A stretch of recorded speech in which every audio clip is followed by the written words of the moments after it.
अस्सलामुअलैकुम। आज हम बनाने जा रहे हैं मटन का पाया, जो कि बहुत ही शानदार सा टेस्ट और बहुत ही शानदार सी खुशबू वाला बन के तैयार होगा, बहुत ही इजी वे में। तो आइए चलिए इसे बनाना शुरू करते हैं। यहाँ पे हमने 6 मटन के पाए के लिए हैं, जिसे बिल्कुल अच्छे से धो के वॉश करके हमने इसे रख लिया है। बिल्कुल अच्छे से हमने इसे धोया है। और हम इसमें 2 तेज़पत्ता डालेंगे और 1 टीस्पून के करीब हम इसमें सौंफ डालेंगे। इससे बहुत अच्छी खुशबू आती है, बिल्कुल भी आपको स्मेल नहीं लगेगा।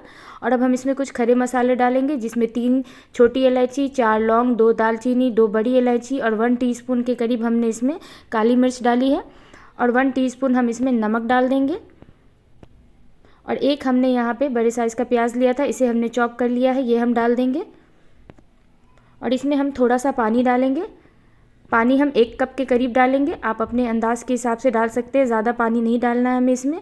और हाफ़ टीस्पून हम इसमें हल्दी का पाउडर डालेंगे और 1.5 टीस्पून हम इसमें अदरक लहसुन का पेस्ट डालेंगे। अदरक लहसुन का पेस्ट इसमें थोड़ा ज़्यादा पड़ता है, ताकि जो इसका कच्चा सा स्मेल होता है वो ख़त्म हो जाए। अब हमने कुकर का ढक्कन बंद कर दिया और इसमें हम 3 सीटी आने तक पकाएंगे। और 3 सीटी आ जाएगा तो गैस का फ्लेम हम बिल्कुल लो करके इसे 10 से 15 मिनट तक बिल्कुल लो फ्लेम पे छोड़ देंगे। और इसके बाद हम इसे खुद से ठंडा होने देंगे। ये देखिए, ये खुद से ठंडा हो गया है, कितना शानदार सा पाया बन के तैयार हो चुका है। इसे बिल्कुल अच्छे से आप गलने दें। ये जितना अच्छा से गलेगा तो उतना टेस्ट आपको खाने में अच्छा लगेगा। तो इसे हमने बिल्कुल अच्छे से गलने दिया है, 3 सीटी हाई फ्लेम पे और 5 से 10 मिनट तक बिल्कुल लो फ्लेम पे छोड़ दिया था। और ये देखिए, जो हमने खड़े मसाले डाले थे जो हमें नज़र आएंगे, वो हम इस तरीके से इसमें से निकाल देंगे। अब हम इसकी ग्रेवी बनाएंगे। इसके लिए हमने यहाँ पे 3 से 4 टेबल स्पून के करीब सरसों तेल लिया है। तेल को बिल्कुल अच्छे से गर्म होने दिया है और फिर हमने गैस का फ्लेम कम किया है और उसमें हम 2 टीस्पून के करीब अदरक लहसुन का फ्रेश अदरक लहसुन का पेस्ट आप इसमें डालिए, उससे बहुत अच्छी खुशबू आती है पाए में। और अब हम इसे 1 से मिनट तक इसे कम से कम भून लेंगे अदरक लहसुन को, इससे इसका कच्चा स्मेल ख़त्म हो जाएगा। और यहाँ पर हमने 2 प्याज लिया था मीडियम साइज़ का, उसे हमने पीस के इसका पेस्ट बना लिया है, वो हम इसमें डाल देंगे। और इसे भी हमें बिल्कुल अच्छे से भूनना है। जब तक हमें भूनना है कि जब तक के प्याज का कलर हल्का सा चेंज ना होने लगे। बस देखिए, इस तरीके से जब हल्का सा पिंक कलर होने जाए प्याज का, तो हमने इसे इतना भून लिया। अब हम इसमें पाउडर मसाले डालेंगे। पाउडर मसाले में हमने यहाँ पे 1 टीस्पून लाल मिर्च का पाउडर, 1 टीस्पून भुना कुटा हुआ ज़ीरा का powder, 1 teaspoon Kashmiri red chilli, half teaspoon हल्दी का पाउडर और 1 टीस्पून गरम मसाला और 2 टीस्पून हमने यहाँ पे धनिया का पाउडर लिया है।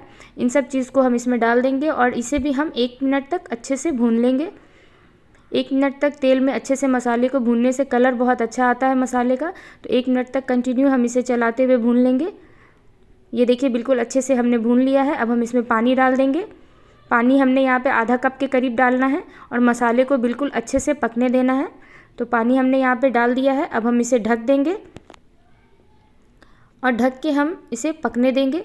तो आप इसमें थोड़ा पानी अच्छे से डालें और मसाले को बिल्कुल अच्छे से पकने दें 6 से 7 मिनट में। ये देखिए, मसाले बिल्कुल अच्छे से पक गए हैं। बीच में हमने एक बार इसे चला दिया था और देखिए कितना शानदार सा मसाला बन के तैयार हुआ है। तेल अलग हो चुका है ग्रेवी से, बिल्कुल शानदार सा मसाला भुन चुका है। जब मसाले से तेल अलग हो जाए तो समझिए मसाला आपका बिल्कुल तैयार है। तो अब हम इसमें एक बार इस तरीके से इसे चलाएँगे अच्छे से।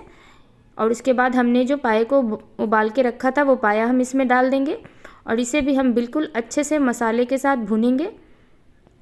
कम से कम हमें इसे 3 से 4 मिनट तक बिल्कुल अच्छे से मसाले के साथ भुनाई करना है। इससे पाए में बहुत अच्छे से टेस्ट आती है जब आप इसे भूनेंगे तो इसलिए आप इसे कंटिन्यू चलाते हुए भूनें। ये देखिए, इसे हमने 3 से 4 मिनट तक कंटिन्यू चलाते हुए भून लिया है। बहुत ही अच्छी खुशबू आ रही है पाए से। इसे हमने गैस का फ्लेम हाई रखा है और हाई फ्लेम पे हमने इसे भुना है। देखिए, भूनते भूनते तेल अलग हो चुका है मसाले से। तो ये देखिए, ये अच्छे से भुन चुका है। अब हम इसमें पानी लगाएंगे। तो जितनी ग्रेवी आपको चाहिए आप उस हिसाब से इसमें पानी डाल सकते हैं। पर पायक थोड़े सूप टाइप का होता है, तो ये पतली ग्रेवी वाला होता है, तो इसलिए हमने यहाँ पे अच्छे से इसमें 2 गिलास के करीब पानी डाला है। आप अपने हिसाब से ग्रेवी पतली या गाढ़ी रख सकते हैं। और देखिए, इसे अच्छे से हमने पानी डालने के बाद मिक्स कर दिया है। और इसमें हमें नमक कम लग रहा था तो हम 1 टीस्पून के करीब इसमें नमक डालेंगे। आप अपने टेस्ट के हिसाब से नमक कम या ज़्यादा कर सकते हैं, क्योंकि पानी डालने के बाद इसका नमक थोड़ा कम हो जाता है।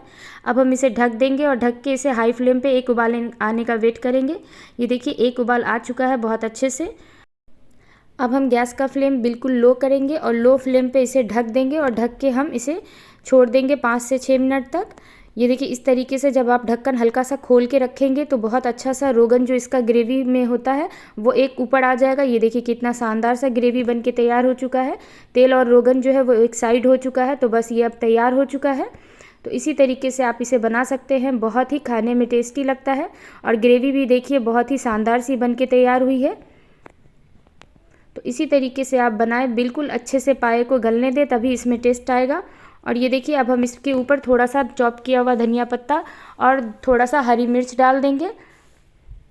आप अपने टेस्ट के हिसाब से हरी मिर्च कम या ज़्यादा कर सकते हैं, पर इसमें हरी मिर्च की क्वांटिटी थोड़ी ज़्यादा से डालें, इससे टेस्ट बहुत अच्छा आता है। थोड़ा सा धनिया पत्ता और हरी मिर्च हम बचा के रख लेंगे, इसे हम गार्निश करने के टाइम यूज़ करेंगे, खाने के टाइम। तो इसे हम इसमें डाल दिया है और इसे अच्छे से हम मिक्स कर देंगे। और बहुत ही शानदार सी मटन करी, मटन पाया जो आप इसे बोले, वो बन के तैयार हो चुका है। तो एक बार आप इसे ज़रूर घर में बनाएं। देखिए कितना शानदार लग रहा है देखने में, खुशबू भी बहुत अच्छी आ रही है इसकी। बिल्कुल भी हल्का सा भी इसमें स्मेल नहीं होगा जब आप इस तरीके से मटन का पाया बनाएंगे। तो आइए चलिए हम इसे आपको सर्व करके दिखाते हैं। ये देखिए कितना शानदार सा है। तो इसी तरीके से आप घर में इसे गर्मा गर्म सर्व करें। आप इसे रोटी के साथ सर्व कर सकते हैं, या आप इसे ऐसे भी सर्व कर सकते हैं, खाने में बहुत ही टेस्टी लगता है। और मटन का पाया बिल्कुल बन के तैयार हो चुका है। तो इसी तरीके से आप एक बार बनाएं और नींबू के रस, धनिया पत्ता और हरी मिर्च के साथ इसे सर्व करें। और अगर आपको मेरी बनाई हुई ये रेसिपी थोड़ी सी भी अच्छी लगी हो तो प्लीज़ मेरे चैनल को लाइक करें, सब्सक्राइब करें और मुझे कमेंट करें। Thank you.